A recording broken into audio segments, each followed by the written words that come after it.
Hi guys, we are about to begin the next session, which is building blocks consideration for establishing and growing collegiate recovery.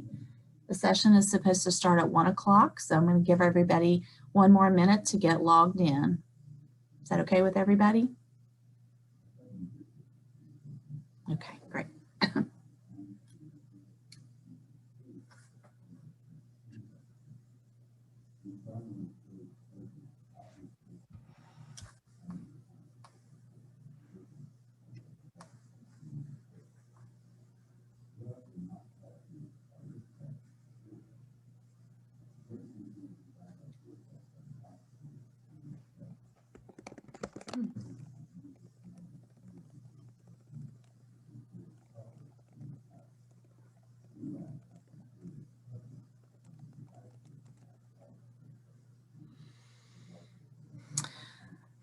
Okay, good afternoon, everyone. Thank you for joining us for the West Virginia Collegiate Recovery Conference. I am Kellie Toledo with West Virginia State University, and I will be your host for this session. Just a few reminders: if you are interested in continuing education or a certificate, please sign in and complete the evaluation in order for us to provide a certificate. The link to the form and the evaluation are located in the chat box. Our next session is Building Blocks Consideration for Establishing and Growing Collegiate Recovery. I am pleased to introduce our speakers for this session. Kristen Harper is a recovery specialist and Project AMP Implementation Coordinator.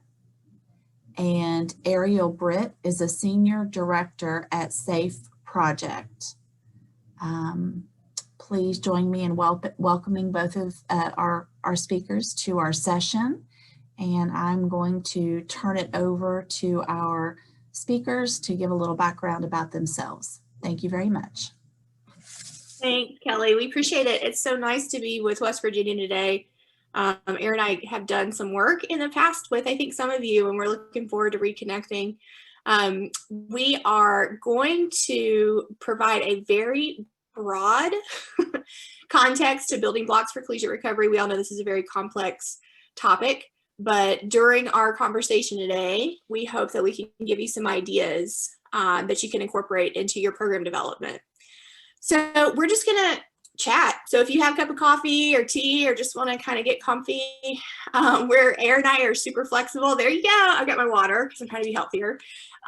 We're just kind of flexible. We just want to make sure that we have a good time and try to entertain y'all a little bit, and not just do a traditional PowerPoint series, but we do want to make sure that the information we give you is helpful.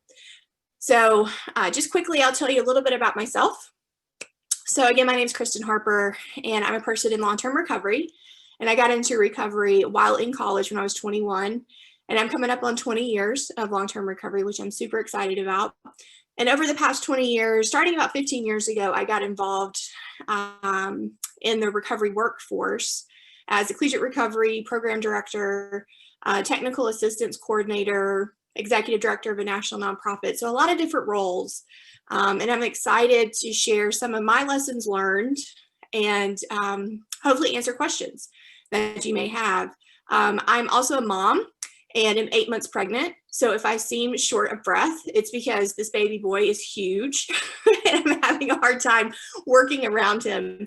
But I'll try to slow down and make sure everybody understands what I'm saying. So I'm going to turn it over to my colleague, Ariel. Ariel, do you want to introduce yourself and we'll get into some of our questions? Sure. So hi, everyone. I'm Ariel, and I'm also a person in long-term recovery, and I'm coming up on 9 years, which is so wild to me.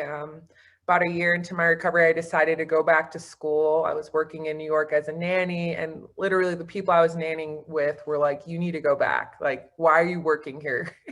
And I was scared. I was so scared because I did a lot of using on a college campus, but I made my way back to Michigan, and they had just started up a collegiate recovery community, and I fell in love with the connections I still have.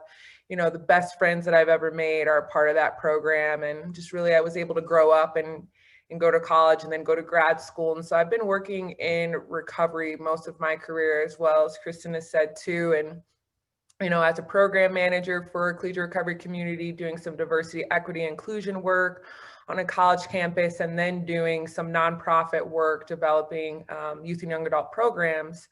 And then now I've made my way back through SAFE Project as a senior director. And it's just such an amazing thing to think. I always say in my recovery 12-step, saved my life, but collegiate recovery gave me one. Like, it really gave me that recovery capital to create a life for myself that I wouldn't be here. So I'm excited just to chat. Thanks, Air. And we've been connected. I think we tried to figure this out. I don't even remember the first time we met, but it's been at least like 8 years, I think, 6 or 8 years. And at the time you were a student at Michigan, and it's been really fun to watch you. And there's a handful of other students that I met several years ago really grow and flourish and develop into recovery professionals, either as researchers or collegiate recovery program directors or other sort of recovery domains. I'm just curious how collegiate recovery really assisted you in kind of finding your purpose and giving you direction. Absolutely. So I remember now, I was thinking about this earlier, the first time we met, you were giving a talk at a conference that my collegiate recovery program manager was like, just come with me. I think he kind of knew that I was going to head in that social work route, being of service to others. And so I remember you just speaking, and you were definitely such a pioneer before we even really knew what was going on. And I think that's what it did for me, right? It gave me opportunities outside of what I thought. I really thought I was going to go back to college and move right back to Brooklyn. I just wanted a degree. I wanted it the easiest way. I just wanted to put a little mark on that.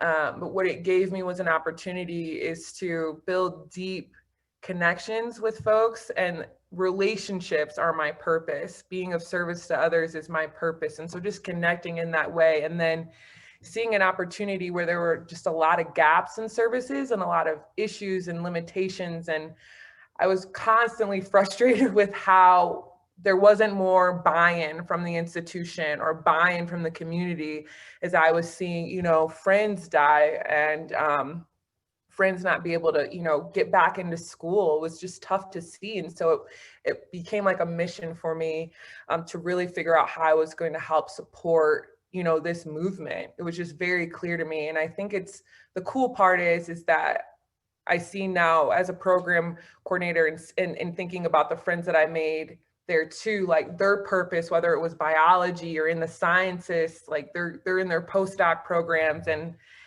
they all attribute it to collegiate recovery, just finding who you are and connecting with others. Yeah, I was 27 when I got my first gig in collegiate recovery, and they hired me to start a collegiate recovery program at Georgia Southern, which I don't expect anybody here to know anything about Georgia Southern. So I'll just quickly tell you, it's very rural, very, very rural, South Georgia, probably similar to some of the areas in West Virginia, actually. And, I had just recently graduated with a master's in education and was a kindergarten teacher at the time, and I had about 8 years in recovery, and I had no clue what I was doing, what I got myself into, but they hired me as a faculty, which I thought was like mind-blowingly cool.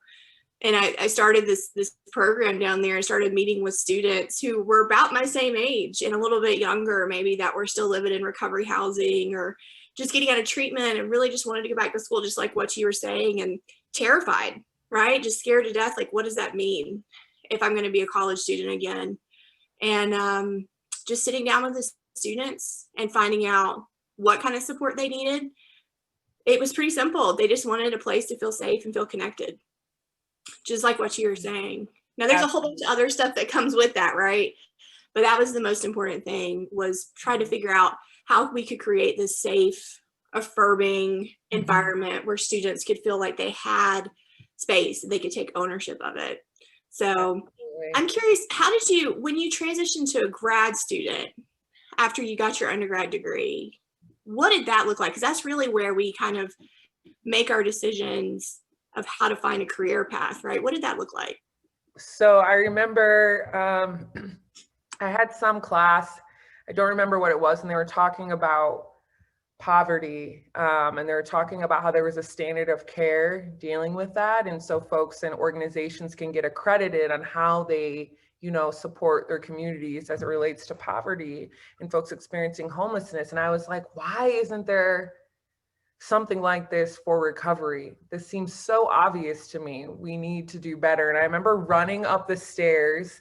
Our Collegiate Recovery Program is housed at University of Michigan on like the top floor of the health services building, like an open space. And I just remember like knocking on Matt Statman's door and being like, this needs to happen now. And he was like, well, it sounds like you need to go to grad school.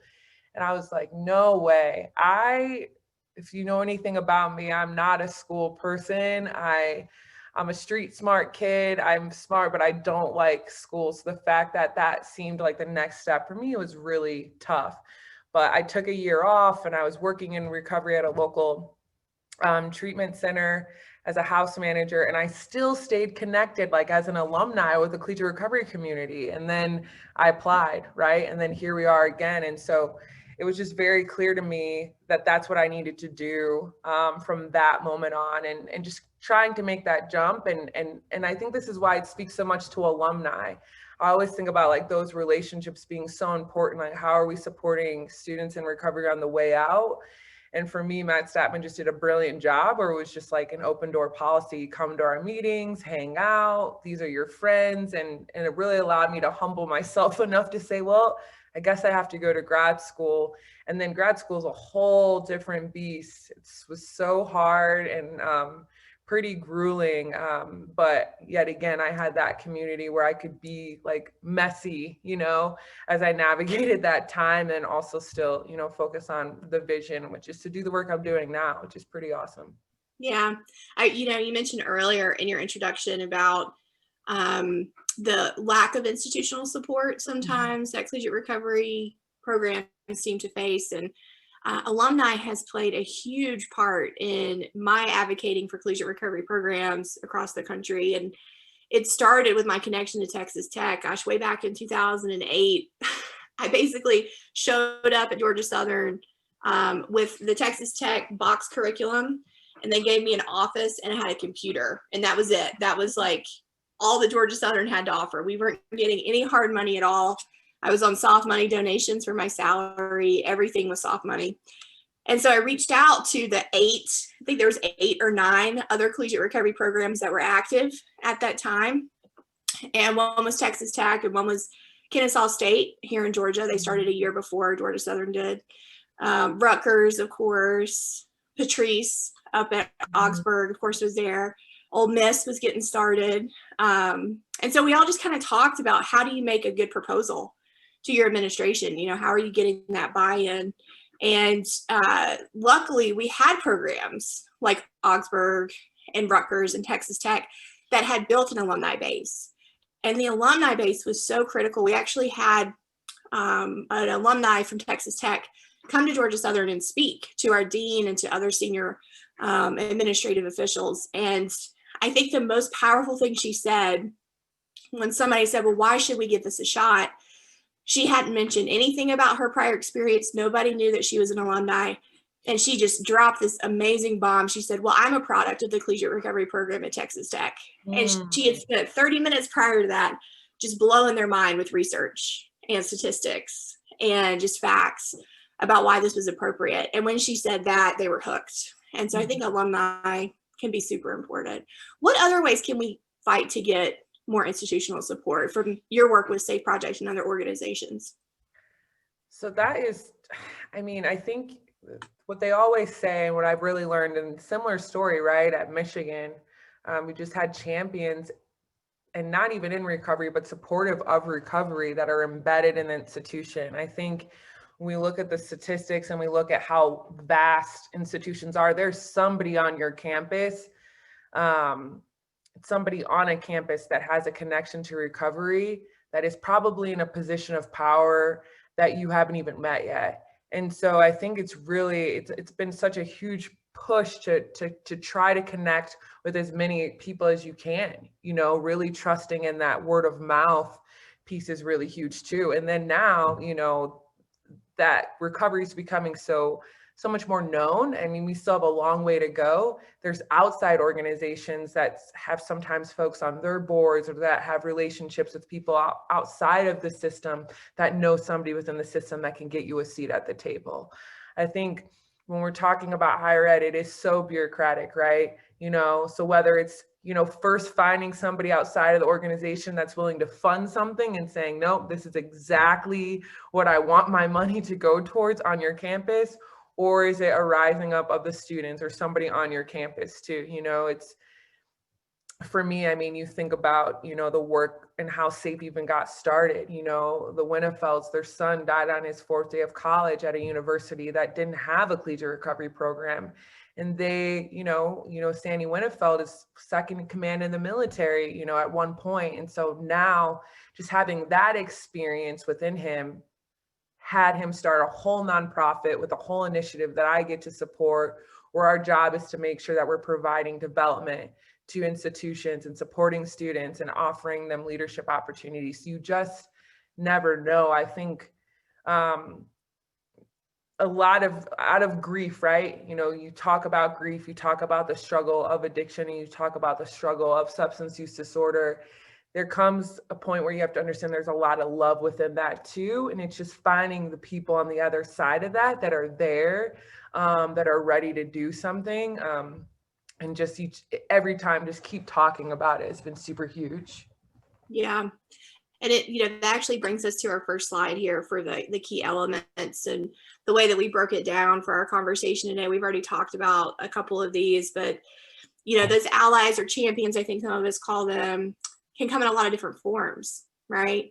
And I think about, the human capital, the investment in human capital, making those connections, and then also the back end or the infrastructure piece of building any program really, but especially collegiate recovery.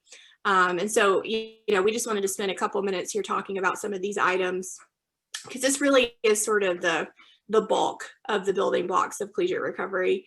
Let's just go over the human capital just for a second. Students, we talked briefly about how important students are, right, from the get-go, right? And, I used to work for an organization called Transforming Youth Recovery that offered $10,000 seed grants to collegiate recovery, which has now been adopted by the SAFE project. And one of the things that we learned through that grant project is, even though we had a lot of interest in the grants, a lot of the first round of grantees actually did not incorporate the student voice. And so how important have you found having students in recovery, how important have you found that to be right from the get-go when you're building a collegiate recovery program? It's so massive. And so the beauty about, working in this work and working with the students and also being a student, having somebody on a college campus as I'm navigating, my journey, or just, trying to figure out who I am, stay sober, this peer-to-peer, piece is really important. You've taught me this so much. You've said to me before, trying to understand the difference between a collegiate recovery community and a collegiate recovery program. And you can't really have a program or a community without the students, right? You have to have that. You have to have their buy-in.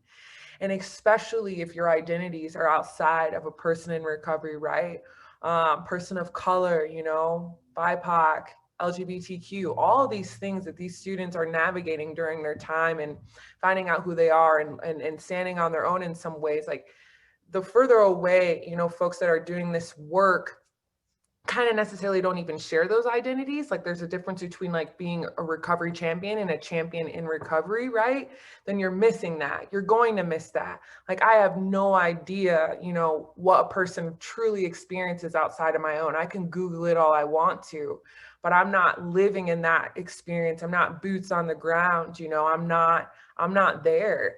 And this is who it's for, this is who it's for. And this is how you're going to attract other students, right?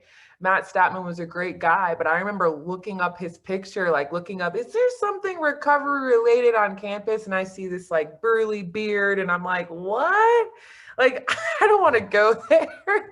But I walked in and then there were some students like, hey, and that's what kept me, you know? And so that's also even just so important too. And Matt is still like a brother of my family. But how do you get students to stay, right? How do you get students to feel connected? You definitely need other students, and you need their voice in order for them to continue to feel accountable for what you're creating. I feel like it matters. Yeah, it absolutely does. I love that. And that balance between the student's perspective and student leadership and the community of students and then staff, right? And that's such a challenge, especially in the beginning for collegiate recovery communities and programs that are getting started, is actually finding funding for staff. And so, you know, that's like a whole nother webinar topic, is how do you actually build a collegiate recovery community without any funding? But for the purposes of today, we just assume that you have a little bit of funding for staff. But I think that, you know, when we talk about staff, it's interesting when we look at the landscape, right? So the previous like census study that's been done, that's looked at all the collegiate recovery programs, the background of staff, I think is also really interesting to talk about. It's some have a social work background, some are educators like myself or administrators. Most, I think in the previous collection of data came from more clinical background.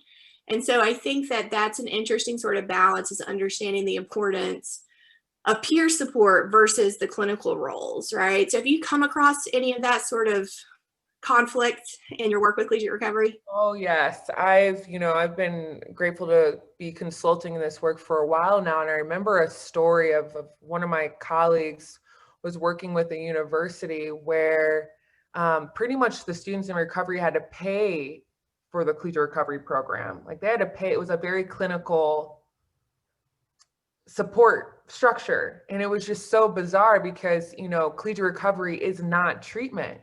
It is not treatment. That's not what it is. And so I think that there are just some limitations, especially when you don't have that peer-to-peer experience as a person in recovery within staff.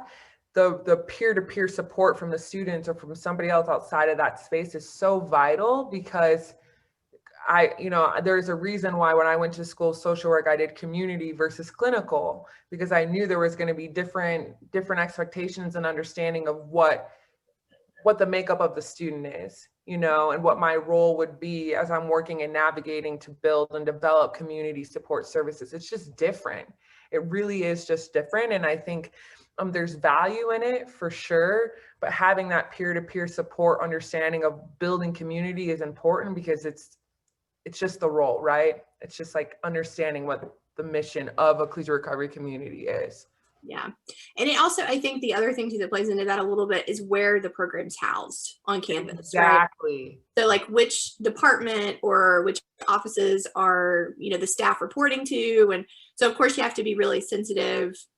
If you're hired to be staff for a particular department, you adhere to those expectations of that department. And so it's tricky for our collegiate recovery staff to be able to navigate some of those challenges. That's also probably the hardest part, right? To some degree, because you have expectations. And that's typically where you get spaces housed, you know, in health services, in the counseling center, when really collegiate recovery is more of a social justice issue, is what we're really learning. It really is, there's a different way, but that's a lot of times where you get like a couple of cents a day from that funding structure where you have to fulfill those requirements. So it's just really tricky to navigate. Yeah.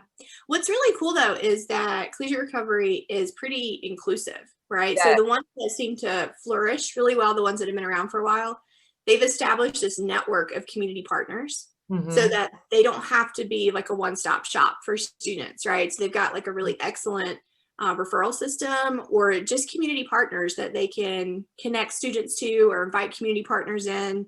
Also helps with funding, which we know is critical. Right. This is why the students are so important too. So we had, you know, our meetings every week, our seminars, our spaces just for students in recovery. But the students ourselves were like, there's a gap here. There's a gap in services. What about the counseling center where there's a student that's probably meeting with somebody and being like, I can't stop using substances?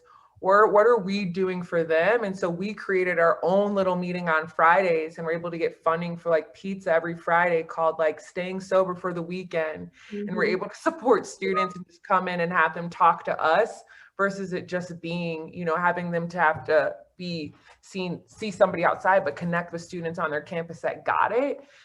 So we created that ourselves. Yeah, absolutely.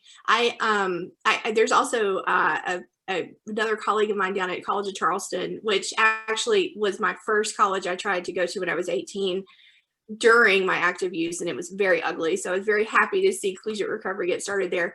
But they have a meeting called We Had a Bad Weekend on Monday nights. And so it's very similar to that. It's those students that are like sober curious kind of come in, and they're also referred by like judicial affairs or something like that sometimes. And students like yourself who were in more of established recovery would come to the meetings and participate and kind of give students hope, right? So it's like in the traditional 12-step language, it would be like a newcomers meeting in a way. Absolutely. I love that bridge. Yes.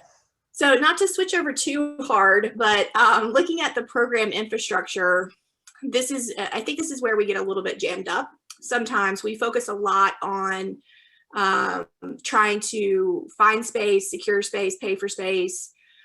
We focus on, you know, what are we actually offering students, which again, if we're incorporating the student voice and we're asking students, you know, what are you interested in? What do you need? That can help a lot. So what are some of the things here on this list that you feel like often go overlooked with newer programs?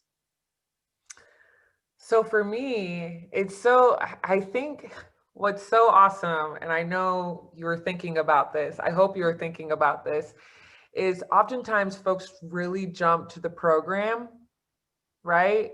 They really jump to this space, right? Mission, vision, leadership, development, how's that going? Because within institutions, you have to have deliverables. Within grants, you have to have deliverables that this many students showed up, this is what happened, this is what it looks like, right?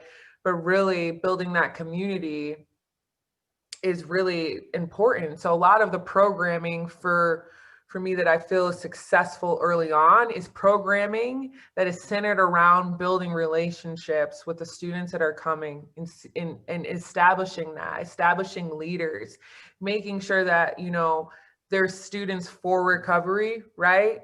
Like that's a huge component, a space where they can kind of check my work. That's so empowering. I mean, as folks, you know, I even think now, even professionally in my life too, I just want people to say, well, what do you think about that? How do you feel about that? What would you change? What's important? So making sure that they're really a part of that development piece, that mission, that vision, and making sure that it is an inclusive, who are we not thinking of, right? As we're developing our mission and vision, am I just trying to, you know, advocate or think about the person that looks like me and has the experience that I have, like who am I missing? So taking time to that, and also knowing that these are something that can be revised is really important. It's really important to know that, you know, for me, I'm a huge pivoter. If something's not working, it's out the window, we're doing it, we're moving on. And knowing that within the institution, whatever you're building, whatever you're trying to embed within your programming, knowing that semester to semester, things change. There'll be times when it's going to be a more heavy, you know, cisgender male population or cisgender female population. It's just so interesting because they're not there forever and things shift. And so just trying to keep that space and that solid foundation of relationships and how we navigate that first, and then inviting the students to the table as you develop this is going to be super important. Yeah, absolutely. And I have to say that once I've wrapped my head around where do we want to get to with our program, right? So what are some of the outcomes we actually want to see within our students? It's a whole lot easier to work backwards. And I think, you know, one of the things that's really helped me over the years is looking at things like SAMHSA's 4 dimensions of support for recovery, and then also recovery capital, which we'll talk about it in an additional slide. But I think about, you know, forever ago when I was a student early on in recovery, I needed things like safe housing. I needed a community. I needed to figure out what the heck am I doing with my life? Because for 12 years, I was just surviving, right? Or maybe longer if we look at some of my childhood experiences. And then where do I fit in the community? right? And so I think that those 4 things, those 4 areas are a really good kind of 30,000 foot level to sort of think about with students. When you're working with some of your programs through SAFE, are you finding that collegiate recovery directors or coordinators are working backwards, or are they just getting kind of hung up on the deliverables that they need to see from their university? Unfortunately, especially now, there's just a lot of fear in higher ed, and even fear as you're starting out in this work. And so they start really small, and they also don't think just even their humble beginnings or where they're at right now is not huge. I think we were actually speaking with, so there's some students that are starting a collegiate recovery community on their campus, and they're like, we just started, we only have 4 students, we worked on our strategic plan, and like, we're just not that far. And you should have seen the other students in the room. They're just jaws dropped because it's just them. They have no one, there's nothing going on. And it was just it was such a cool experience for that student to say like, oh, wow, like we're really doing great. Like we're already at, level 50, and folks are like still trying to figure out what's going on. And I think too, just because in higher ed, oftentimes there's a lot of pressure and really thinking about the scope of work. What is the scope of work? Like you said before, it's usually clinicians who maybe have about 5% of their scope of work being to start a collegiate recovery community. So it's hard for them to just trust that, accumulating the knowledge and doing that long-term larger visioning is like totally on par with where they're at. And where they need to be, instead of just trying to focus on that. But it's just tricky with the expectations on numbers, right, within higher ed. Yeah, it's a push and pull for sure. Because with the FTE situation, I mean, unfortunately, we don't see a whole lot of collegiate recovery programs start off with a full FTE, right, with like a full-time person. Yeah. We were really lucky at Georgia Southern because we got a $500,000 endowment to be able to fund a position for 3 years. And then after that, we had to figure out how to pivot and diversify funding streams. But, coming up with an argument for why this is necessary, complementing other services on campus, right? Like trying to figure out a way to help some of the other gaps that you're finding on your campus and fill it with collegiate recovery services in some way, I think is also pretty critical early on. Where do you fit into the landscape of your campus? Mm-hmm. Absolutely. So the other piece that we wanted to touch on when we think about, what are we hopeful for our students? When we say we want to create an environment that our students can flourish in or thrive, what exactly does that mean? And I think that you'll probably hear from some fantastic researchers, because I know Susie probably pulled out some of the best. What does that mean? What are we looking for as far as outcomes? And one of the scales that seems to be showing a lot of promise, especially when you talk about basic building blocks, you want to start collecting data as soon as possible, right? And so some of the questions you can ask are related to this concept of recovery capital that was originally framed by Granfield and Cloud, and Bill White built upon, and now you have like Ashford and Brown and Noel Vest from Stanford and others, especially John Kellie at Harvard, that are building on this concept of recovery capital. And we're looking at, what is success in recovery? Is it just not drinking or using? I would argue no. I think it's a lot more than that. So Ariel, how would you define strong recovery capital for yourself and other collegiate recovery students? So the cool thing, I was able to work with Austin Brown at Kennesaw State. He's so brilliant, and he was doing a study with our students right upon entry. And I don't remember what the exact, me in research, it scares me. I'm not very good at it. But right away, he was able to develop a survey for them where they would perform this test, and it would just kind of get them to see this idea of, are they happy with their life? Are they happy with where they're at? That's like the layman's terms of how to say it. And at the end of the year, they would take that same test and to kind of see where they are kind of on their journey and their trajectory of who they thought themselves to be, and are they happy with themselves?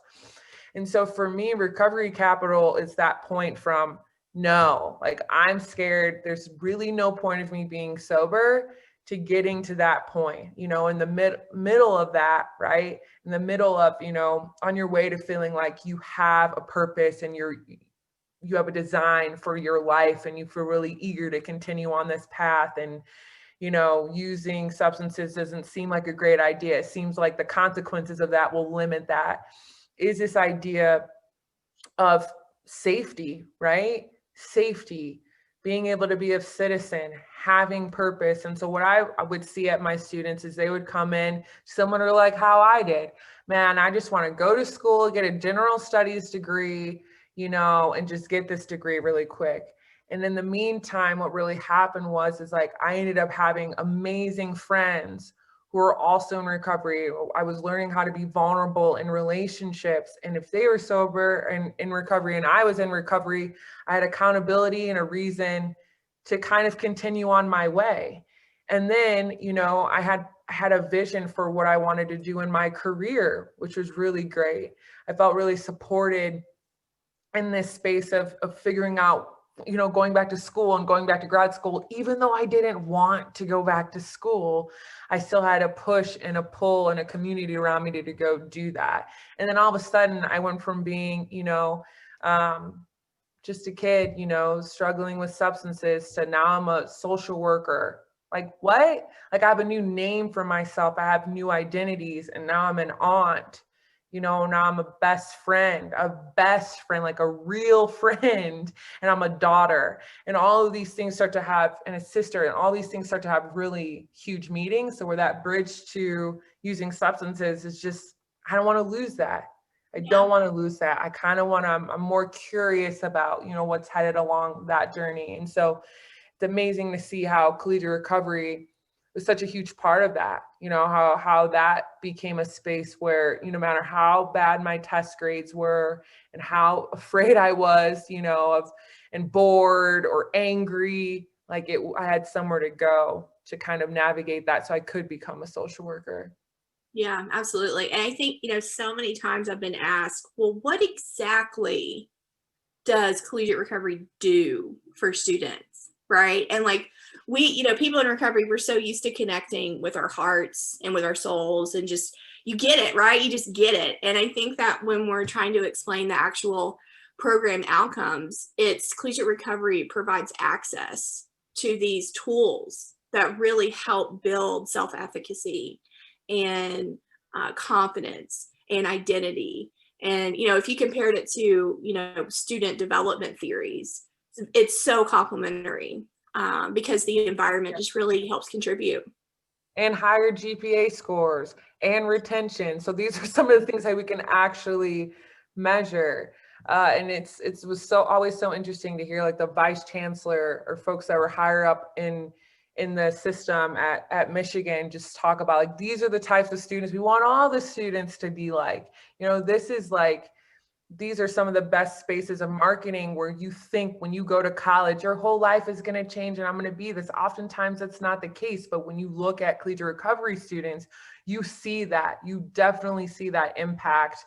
And then there also that commitment to continue to be a part of the university even after they graduate. They have that deeper connection to the institution. Yeah. And, you know, it's such a great point. I mean, who doesn't love an underdog story? And that's what we are, right? Like people write us off all the time. We're working on this other project in the state of Ohio. We're wrapping up an environmental scan of all the recovery housing in Ohio. And some of the information we got from the residents was, look, I'm just really grateful to have a place where I can find myself, get connected to others, find a purpose, and it's safe to be here. And I think that, you know, we, for better or worse, we're so humble. We really set the bar low for ourselves, you know, just to be alive and feel safe.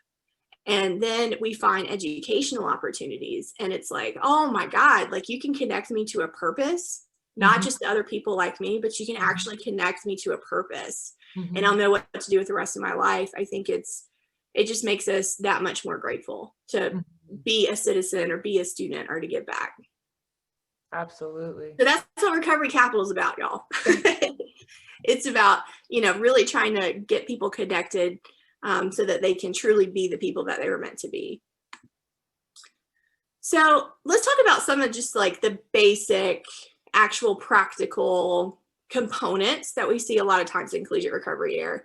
What are some of the things here that really stand out to you as sort of critical pieces to provide students or have access for students? Oh, it's so hard to pick one, but for me, I love to party. Like, I think having fun in college is so important. That was, oh man, my biggest fear about getting sober, because I didn't necessarily really know how to have fun without substances. I didn't want to play basketball anymore, really. I was like trying to think like, what did you used to enjoy doing?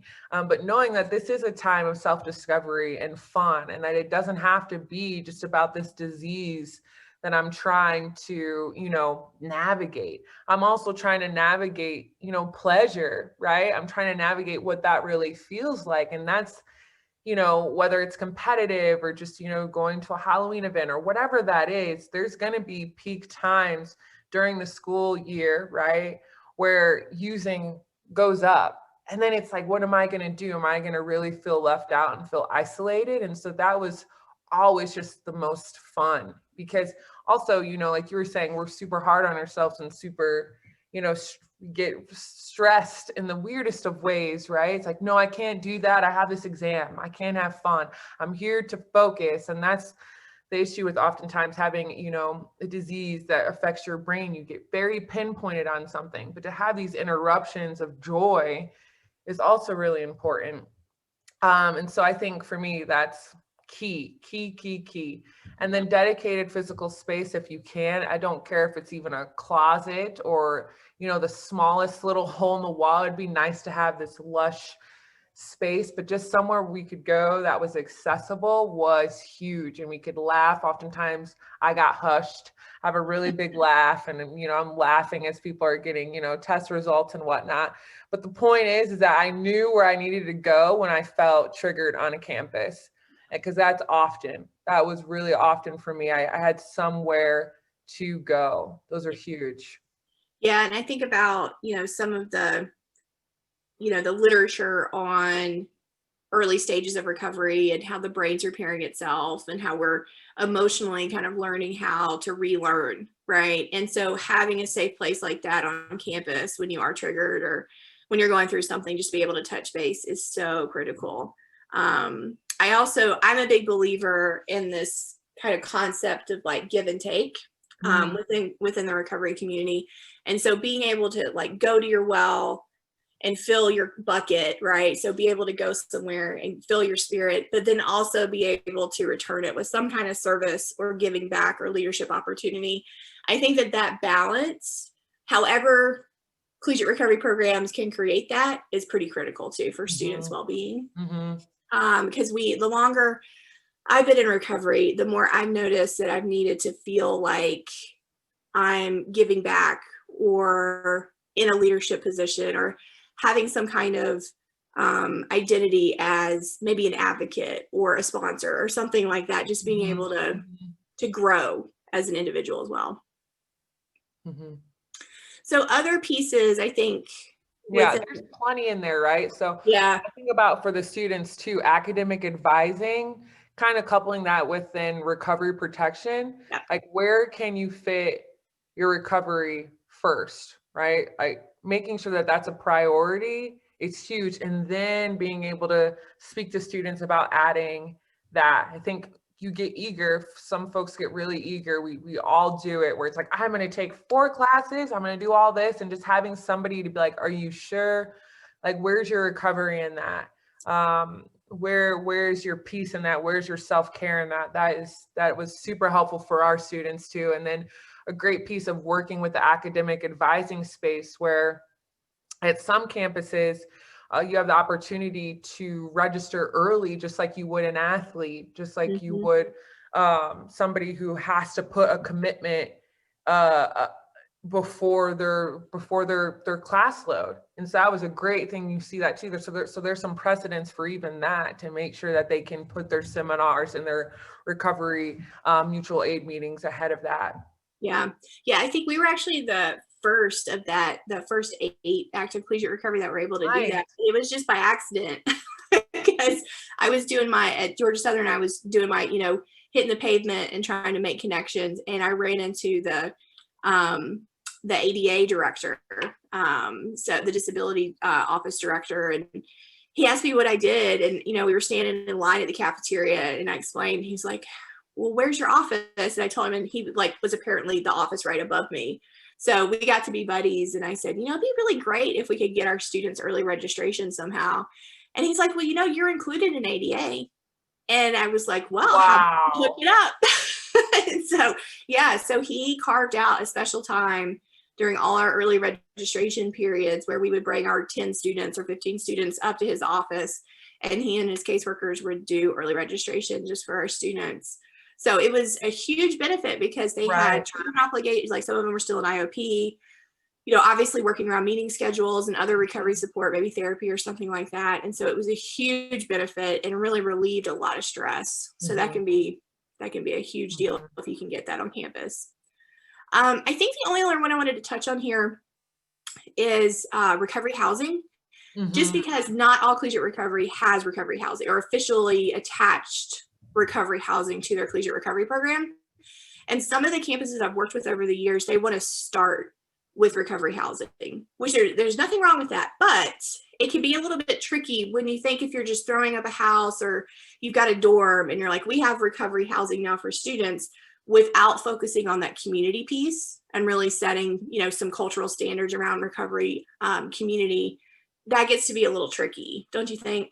Absolutely, because that's the thing, right? It's not just sober housing, right? There's other components to that. There's other layers of care and support that need to go in with the development of the community. The community kind of has to be a part of it. I think of oftentimes, even medically assisted treatment, which is important, right?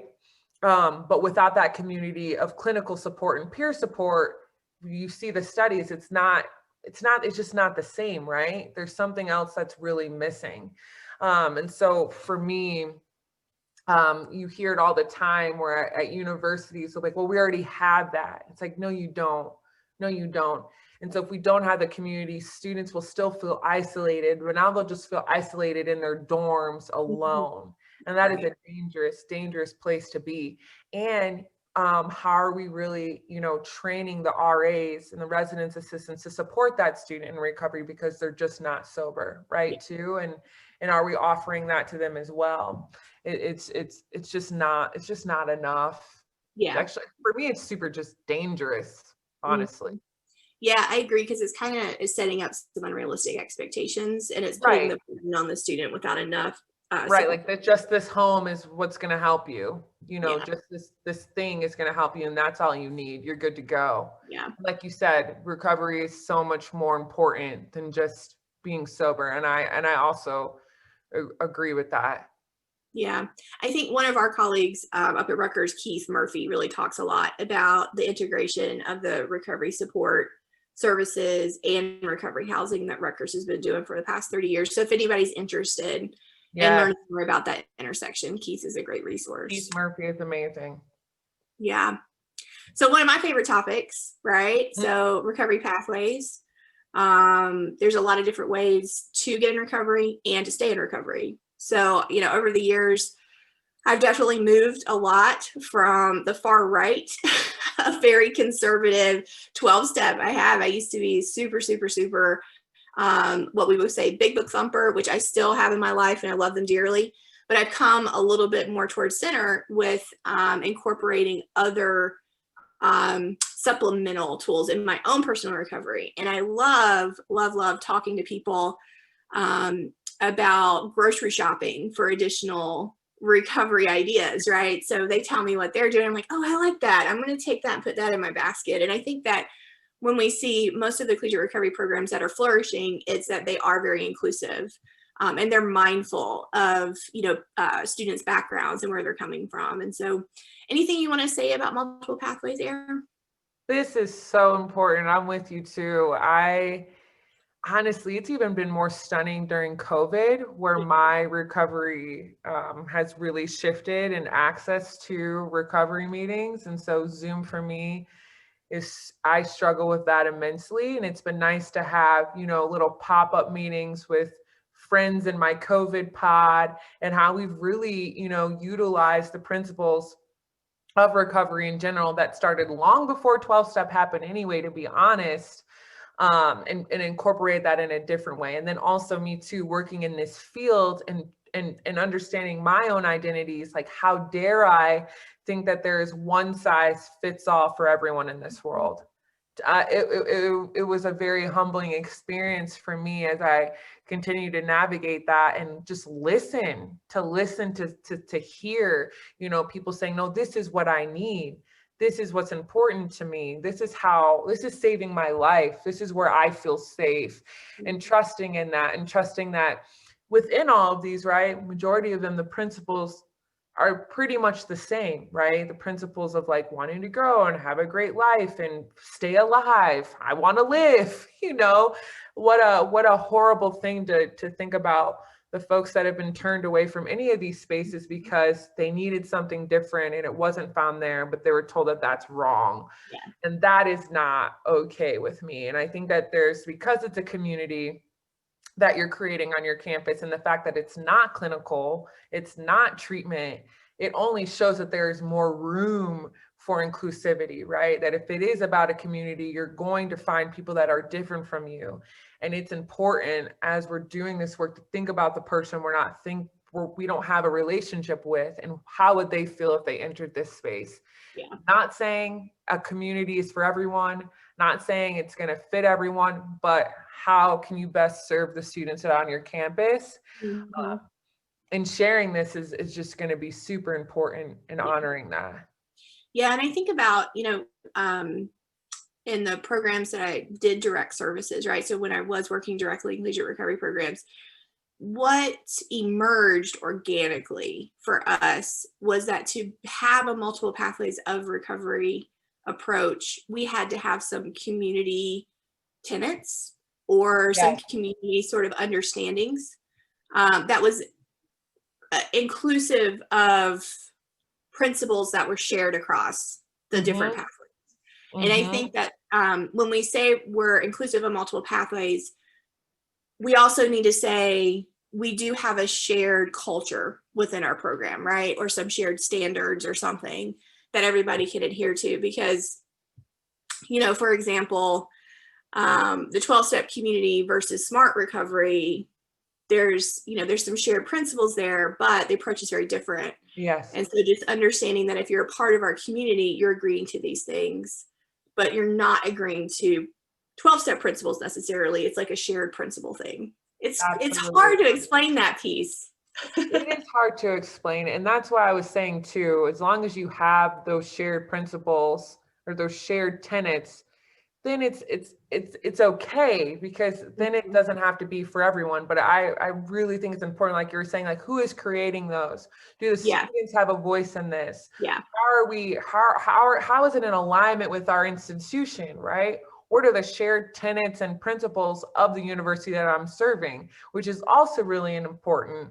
And you can easily find those. Usually they have them, as part of their standards, right? And so I think that's just important to know, like, okay, we're not only here just within this little pot, right? We're also part of a greater, call and a greater service within our institution. And oftentimes you're able just to align that with what does it mean to be a student at this university? What are we agreeing to? Yeah. Yeah. And I think one of my favorite communities to use as an example for this particular topic is Baylor. I think Baylor's really done a good job. Oh, absolutely. So they've taken their university mission and, what they believe in as a community, as a university, and really incorporated it into their collegiate recovery community with regular student feedback. I think they even have a student leadership advisory council or something like that, which I think is really helpful when you're needing to tweak when something isn't working, right? Absolutely. You can put it by your population you're serving, which makes so much sense. Yeah, multiple pathways is awesome. Yep. So we are at a really good place to start taking questions. I did see one pop up in the chat. Somebody asked if we'll be able to share our slides. Of course, I'm sure Susie and her team will be able to get that out. So we'd be happy to answer other questions. I believe you put them into the Q&A, and then we will answer those. And Olivia's given us a hey. Hey, Olivia, good to see you. Hey, Olivia. That is a lot of information. I don't know if we had to sum it up, Air, what do you think we should like leave people with as sort of like their tweetable collegiate recovery building block experience? Relationships. I don't know. I like saying it. It is just, I mean, it's so important. It's so important. And I feel the biggest block is this expectation of where we need to be, like holding the vision and trusting the process along the way. And also trusting the relationships that you have. If it's not on this campus, and if I'm confused about it and I don't know, there's people like Kristen, there's folks like me, there's folks that have been doing this work for a long time that are ready and willing to connect with you and build that relationship with you so that you do feel supported, you know, in this work that isn't easy. And it's really scary to think about, you know, the importance of it, because we know students are dying and we know that this is life or death. So how do you feel supported in this work so that you can then, you know, create a space where students are able to feel like they can grow up, right? And figure out who they are. Absolutely. We just got a really great question in the Q&A box asking us to speak to the importance of gaining institutional leadership support for establishing a collegiate recovery program. I wanted to conclude this presentation on a high note, but I also want to be realistic and just give you like the straight truth. If your institution, especially at senior levels, are not able to provide you with meaningful support, which means financial investment, marketing support, which means that they're changing their language when they talk about recovery support services, it's very difficult to keep a collegiate recovery program alive on a campus without that. So, Air, do you want to talk a little bit? I know SAFE has been trying to develop a strategic plan for working with that senior level on getting that buy-in. Do you want to talk a little bit about what y'all are doing? Yeah, so that's the importance. So oftentimes seeing where you sit as the advocate or the person that is working on this, it's hard, right? So connecting with key community stakeholders who may have a different level of authority and buy-in and position to navigate with the higher ups is super important. But I also think, I always think about, I consider myself a social work / vigilante, right? So there's something beautiful about being able to work quietly in the night, you know, at times not expecting that buy-in that's coming from you, whether it's, you know, the expectations around how many staff, how many students, like all those things are super real, how much money we're making.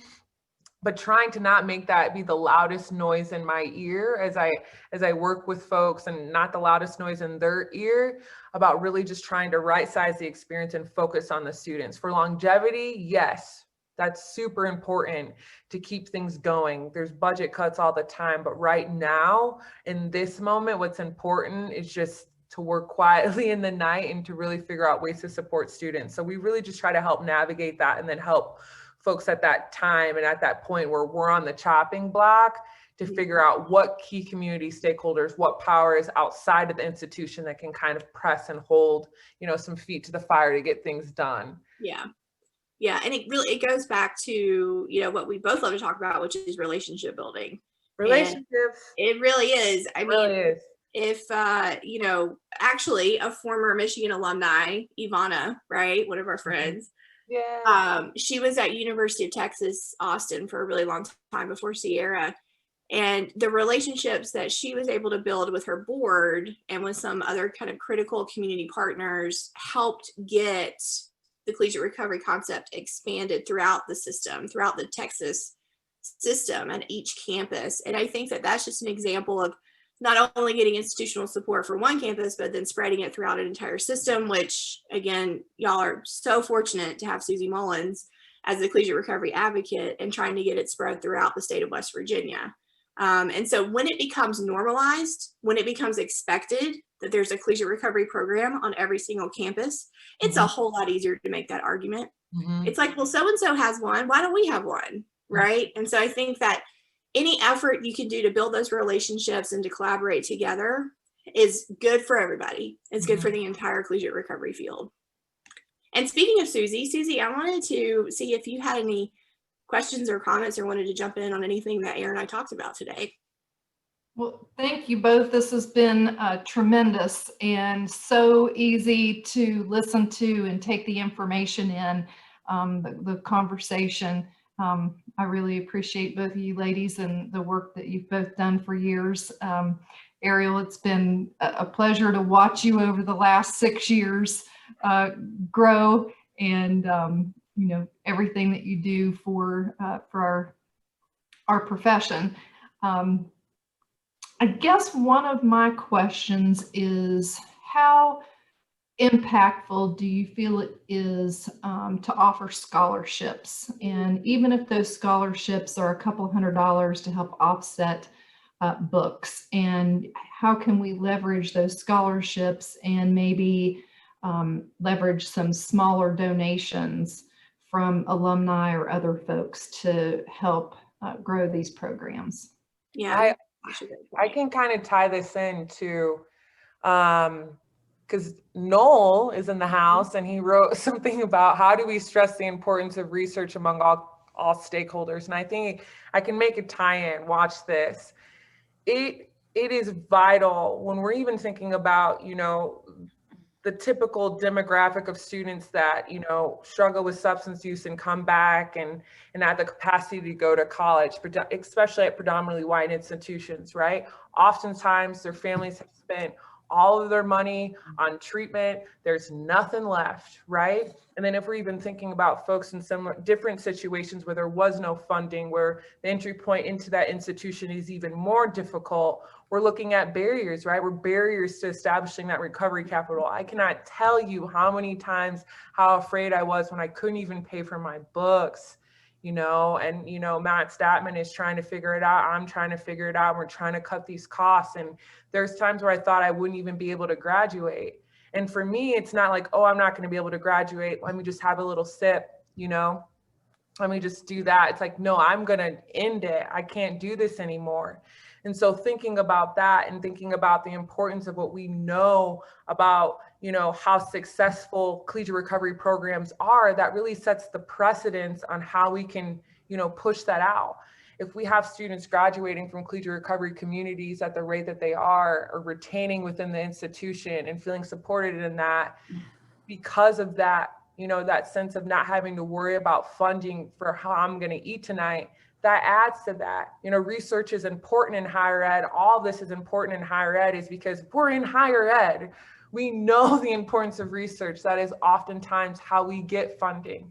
We get it through the numbers, and we also get that through how we set the precedents for schools who still have no idea what collegiate recovery is, have no idea what alcohol and other drug education is on their schools. So there's just a lot that we're up against. Yeah. And so that really helps to retain those students and help them find a way. Yeah, thanks, Eric. Yeah, I have to say that my sort of happy place in anything talking about recovery world is actually in fund development and sustainability efforts. And scholarships actually serve multiple purposes. So it is incredibly important to get direct funding to students to be able to support their needs. It's also a fantastic fundraising tool. I mean, we did scholarships at Georgia Southern. I think it was like $1,000 to $2,000 awards. Not huge, but meaningful enough to help with books. And we were able to market, really, our scholarship winners, with their permission, of course, as some of the brightest, most exciting students that Georgia Southern had to offer, and it brought in more funding.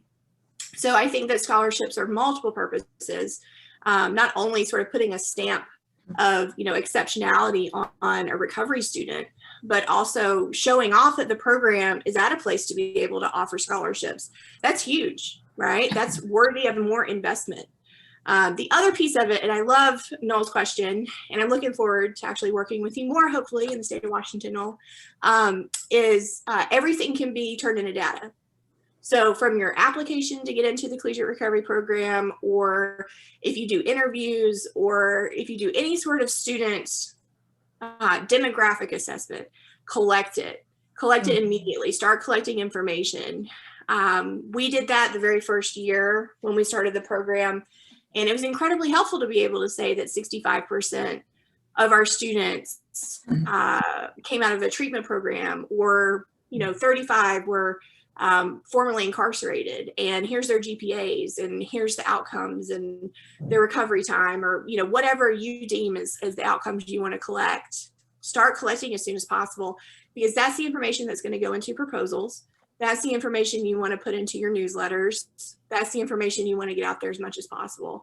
And it really helps with the relationship building, to go back to relationship building, of course. It looks like we have one more comment in there. Do you have thoughts and or experience connecting addiction, recovery, and domestic violence in a collegiate recovery environment? Great question. Yeah, so I have had an anecdotal experience with that at one of the universities that I worked with. We had to come up with a trauma response criteria in our policies and procedures, because we did have somebody that was not in a safe environment. And so I do suggest that you take a close look at what do you do if some of the other students come to you as a staff person with some concerns, or an individual student comes to you for support and for help. What are you going to do at that point? I've also had experience with students who have completed suicide that were enrolled in collegiate recovery. And, how do you support the community when something like that happens, or an accidental overdose? And so just understanding that these things are part of our community sometimes, and being prepared to deal with that. Yeah, and I think too, that just speaks to the importance of a trauma-informed program, a trauma-informed services. So starting there from a preventative standpoint, many folks out there using, it wasn't just, I'm just hanging out by myself, nothing happened to me, and then I just, struggle with substance use. That's not true, right? Just like it's not true, oftentimes it's co-occurring, right? So you have disordered eating, you have process addictions, things of that nature, where it's just so much more than one thing. So creating that space and really supporting that, and even especially, supporting students and knowing what boundaries are with other students and boundaries are with themselves, and who to go to if there is an issue outside of their scope, is just so important.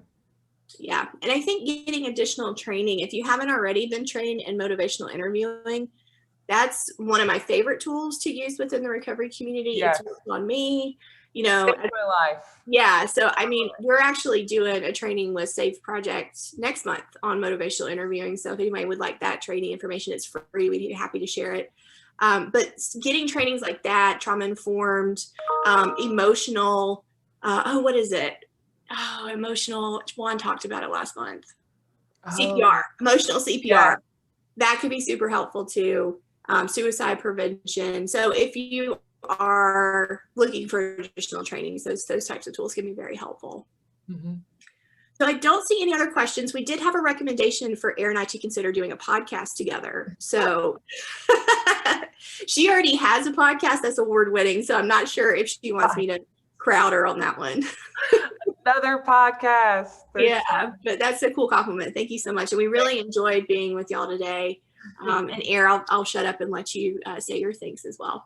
No, you said it all. Always a pleasure. Definitely reach out. Here to support in any way that I can. Thanks, Erin. We'll turn it back over to Kellie. Great. That was a wonderful discussion and a great presentation. I would like to thank Ariel and Kristen for spending this time with us and providing all this wonderful information. Please remember to to complete the sign-in sheet and the evaluation if you would like a certificate or continuing education. At this point, we're going to take a brief break, and we ask that you please come back for our next session. Thank you very much.